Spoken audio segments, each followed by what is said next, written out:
Deputies in Mercer County say it could be several weeks before they have an official cause of death on a 22-month-old girl who was found yesterday morning. A former circuit court clerk admits she stole hundreds of thousands of dollars in taxpayer money. UK's boogeyman isn't letting a fall keep his dancing spirit down. We talked to him about his return to Rupp following the accident.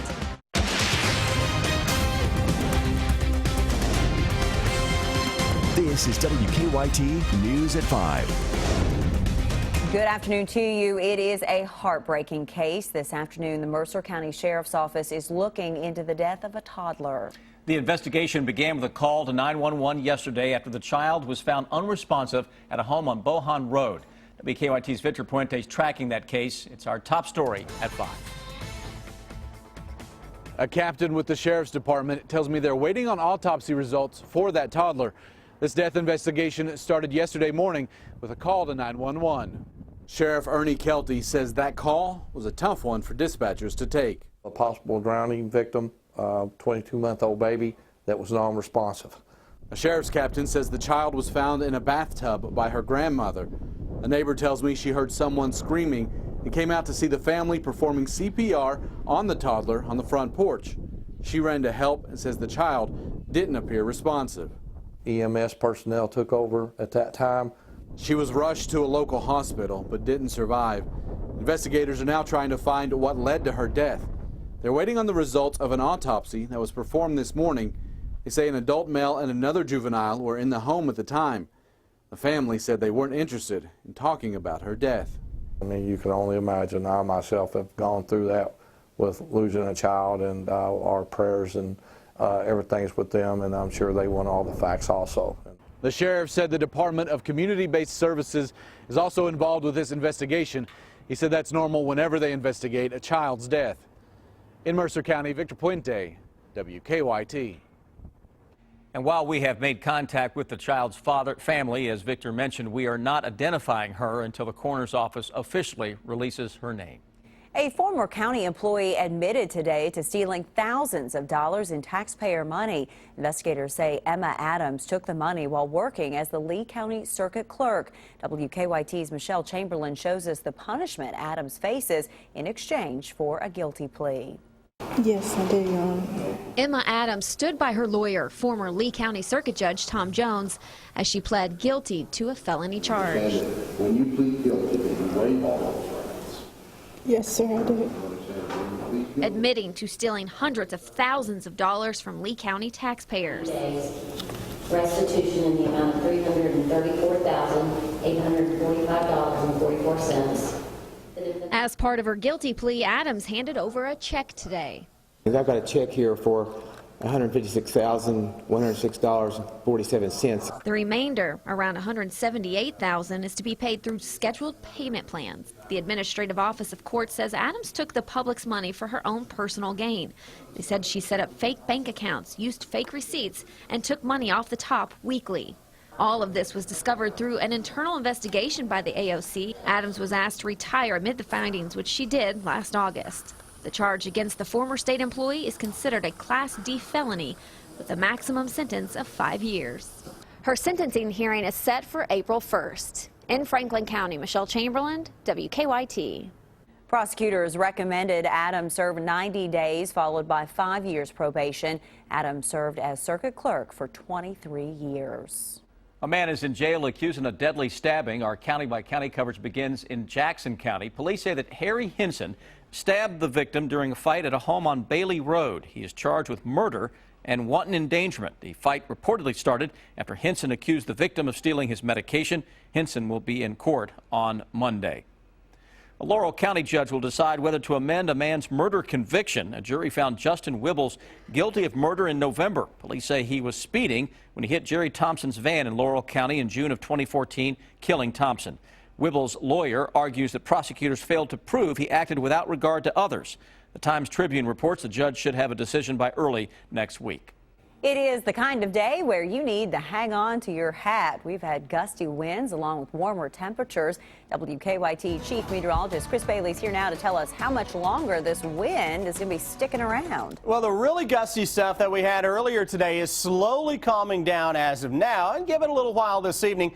We'll get those gusts down into the 20 to 25 miles per hour range. Right now, we're still seeing gusts greater than 30 across many areas. 31 miles per hour in Lexington, where earlier this afternoon we had a wind speed of 52 miles per hour officially. Still gusty in the north, more so than what we've been seeing across parts of southern and eastern Kentucky. London right at 30 miles per hour. But again, winds are slowly beginning to calm down. The other big story of the day, the temperatures low and mid 60s into the entire region.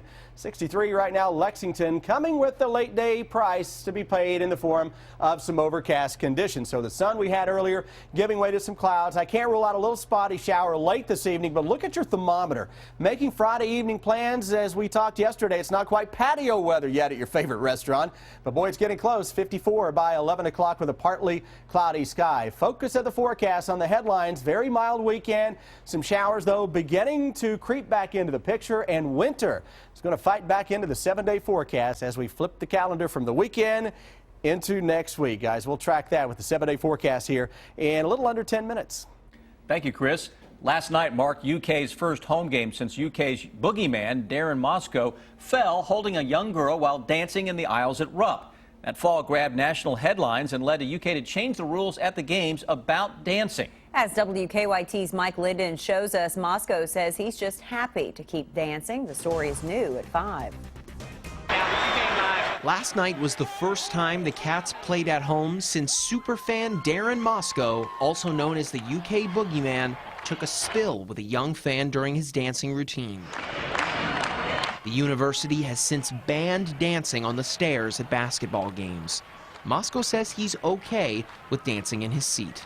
Oh, I was going to dance anyway, no matter what. Because I ain't going to let nobody give me fear or anything. I'm going to dance the rest of my life at Rupp Arena. Moscow says he ran into Coach Calipari here at the Frankfort Convention Center during the governor's prayer breakfast just a few days ago. He says that's when Coach Cal gave him some good advice. Where I just told him about the mistake I made at that game, and he said, well, we all make mistakes because we all do. At the first home game since the accident, Darren did what he does best, just not in the stairwell. It made me feel real happy. He says the BBN is family, and he loves his family. So many of them tell me they love me, and I want all the fans to know that I love you. In Frankfort, Mike Linden, WKYT. Moscow says his goal is to one day have season tickets to the men's basketball games. Well, it is a quick turnaround for the Cats after beating Tennessee at Rupp last night. They are hitting the road for a Saturday game. And they are on a roll. WKYT's Rob Bromley's here with a preview. They're playing well, Rob. Well, they are, Sam, and the Cats go into Texas A&M tomorrow for a key game, and physically they are a question mark. Again, Alex Poitras will not play. Marcus Lee left last night's game after 17 minutes when his back tightened up, and after hitting 7 3-pointers and scoring 25 points. Derek Willis had his knees iced after the game. He said he was really hurting, his ankle too. Today, Willis said he was good, but Cal, of course, would like to play the Aggies with a full team. But you go with who's there. I mean, Marcus went out, we played better. Next man up, it's what we've done. I walk in the locker room, Alex can't go today. What? I walk in the locker room, Isaiah hurt his ankle in the warm-up line. What? We got 5 games left, it's a long season, and they're all beat up a little bit, and that's, everybody else's team is beat up the same way. And so you just got to go play. So it is into College Station, Texas tomorrow, where the Cats have never lost. They won in double overtime there last season. Tip-off is set for 6:30 on ESPN.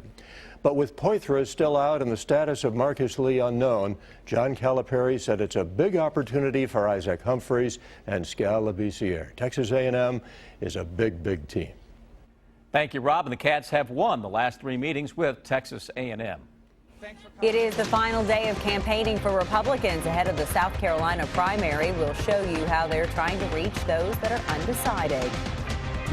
Today is the last day of campaigning before the polls open in South Carolina. Donald Trump is leading heading into tomorrow's Republican primary, but as Craig Boswell shows us, the other candidates are looking for an upset. Florida Senator Marco Rubio dashes out of one campaign appearance on his way to another as he and the other Republicans try to woo South Carolina voters ahead of tomorrow's primary. Senator Tim Scott says to expect a strong showing. We're going to see a good response tomorrow from the voters. I think we'll be surprised by the results. One surprise could be an upset by Ted Cruz, who has narrowed the gap with frontrunner Donald Trump in the latest poll. Cruz, who plans to attend Justice Antonin Scalia's funeral Saturday, is reminding voters that it's not just the presidency that's at stake, but the Supreme Court as well. We are one justice away from a radical 5-justice liberal majority that will strike down every restriction on abortion across the country and mandate unlimited abortion on demand. John Kasich is hoping for a strong finish. He closed his rally with a simple message. If you didn't like me, don't tell anybody. And if As the campaign enters its final hours, candidates are hoping to sway undecided voters with speeches and a barrage of calls from campaign offices. And in some cases, voters are swaying away from a candidate. Are you decided now? No, I'm still in between two candidates. Father John Zimmerman is a Catholic priest who says Donald Trump's temperament is a problem. If he really wishes to be a leader, he needs to learn humility and how to speak politely and peacefully to people. Traits Trump has not needed at his boisterous rallies. Craig Boswell, CBS News, Columbia, South Carolina. The polls open tomorrow at 7 a.m. Eastern, with voting continuing until 7 p.m. Democratic presidential candidates Hillary Clinton and Senator Bernie Sanders are in Nevada for a final day of campaigning before tomorrow's caucus. After a big win in New Hampshire, Sanders is looking to show the race is far from over. As for Clinton, she wants to get back on track before heading to primaries in the South.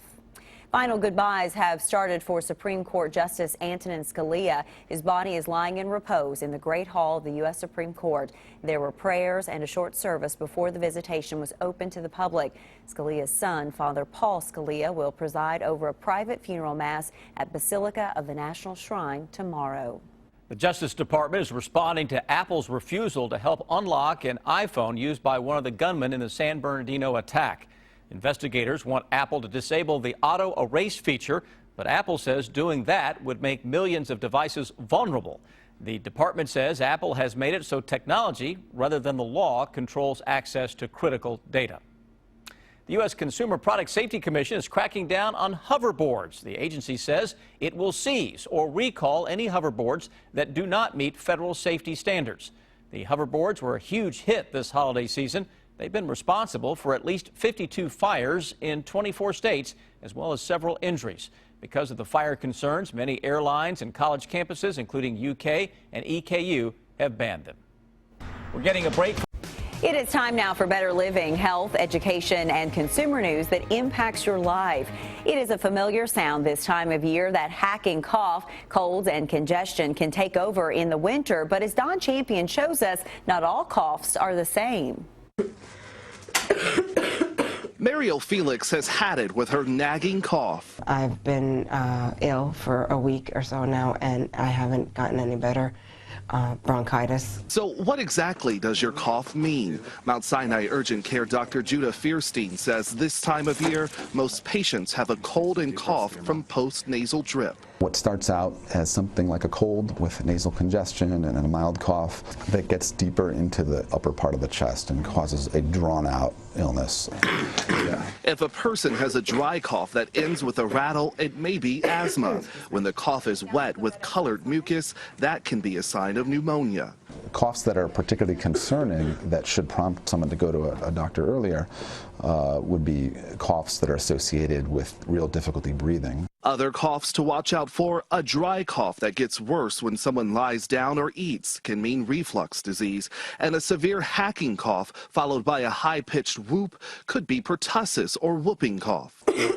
Mariel suffers from asthma. A chest x-ray ruled out pneumonia and determined she has bronchitis. Unfortunately, that's not uncommon for bronchitis. It typically lasts 2 to 4 weeks. Dr. Fierstein recommended an asthma medication to open her passageways and dark honey to soothe her throat and cough. Don Champion, CBS News, New York. Doctors say coughing up blood or experiencing pain when trying to breathe indicates a need for immediate medical attention. Nearly half of teens seen in emergency rooms report dealing with peer violence and cyberbullying. The reports come regardless of the main reason for the teen's visit. 1 out of 5 reported PTSD symptoms. More than 10% reported having suicidal thoughts in the past year. U.S. airlines have been doing a better job staying on schedule. The U.S. Department of Transportation says close to 78% of domestic flights in December arrived within 15 minutes of their schedule. That's up from about 75% in December of 2014. Hawaiian Airline had the best on-time performance, while Spirit Airlines had the worst. For more